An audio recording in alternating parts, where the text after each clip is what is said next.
Snowflake propose plusieurs éditions parmi lesquelles choisir.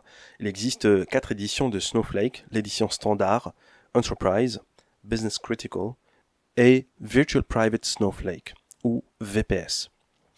Les éditions sont sélectionnées en fonction de l'utilisation d'une organisation ainsi que des besoins spécifiques. Chaque édition s'appuie sur la précédente en ajoutant des fonctionnalités et des niveaux de services supplémentaires. Un des grands avantages est que lorsque les besoins d'une organisation augmentent, il est facile de passer d'une édition à une autre. L'édition Snowflake détermine le coût unitaire des crédits et l'utilisation du stockage des données. D'autres facteurs qui peuvent ajuster le coût sont la région sélectionnée où le compte est situé, ainsi qu'il s'agit d'un compte à la demande ou alors un compte de capacité. Le prix du compte à la demande est basé sur l'utilisation sans exigence de licence à long terme, tandis que le prix du compte de capacité, il est basé sur un engagement de capacité initiale. Nous allons couvrir les principales caractéristiques de chacune des éditions les plus pertinentes. La première, c'est l'édition standard. Elle comprend de nombreuses fonctionnalités pour la sécurité, la gouvernance et la protection des données. Certaines de ces fonctionnalités incluent la SSO, ou l'authentification unique, pour les entreprises utilisant cette technologie. La Oath, pour l'autorisation d'accès au compte sans partager ni stocker les informations d'identification de l'utilisateur. L'authentification multifacteur, le contrôle d'accès au niveau des objets, et le voyage dans le temps, ou alors ça s'appelle aussi, là je vous fournis le terme en anglais, data travel. Et le data travel allant jusqu'à un jour dans le passé pour accéder ou restaurer des données modifiées ou supprimées, et aussi la récupération des données modifiées ou supprimées allant jusqu'à 7 jours dans le passé après le voyage dans le temps. La deuxième édition, c'est l'édition Enterprise.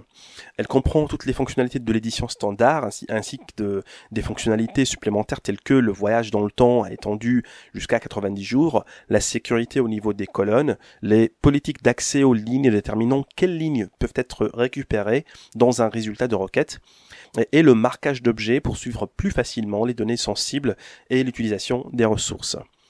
L'édition suivante, c'est le Business Critical et Virtual Private Snowflake, ou VPS.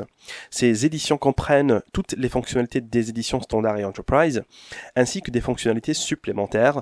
Les deux versions offrent un niveau plus élevé de protection des données.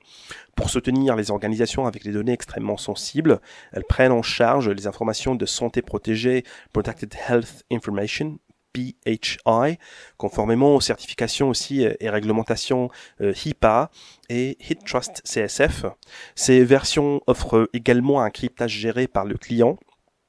La principale différence entre les deux versions est que VPS dispose d'un magasin de métadonnées dédié et d'un pool de ressources de calcul utilisés dans les entrepôts virtuels. La VPS offre également le plus haut niveau de sécurité pour les organisations ayant des exigences très strictes telles que les institutions financières. VPS aussi dispose d'un environnement Snowflake séparé, isolé de tout autre compte Snowflake. J'espère que vous avez appris beaucoup de choses importantes sur Snowflake. Nous avons abordé le fait que Snowflake est une plateforme de data warehouse basée sur le cloud. Snowflake offre de nombreux avantages, dont certains des plus importants sont la non-nécessité de matériel physique ou de logiciel à installer, configurer ou gérer. Snowflake s'occupe de tout pour vous. L'entreprise effectue la maintenance planifiée, les mises à niveau, etc. Tout cela pour que la plateforme continue de fonctionner et de performer à grande échelle.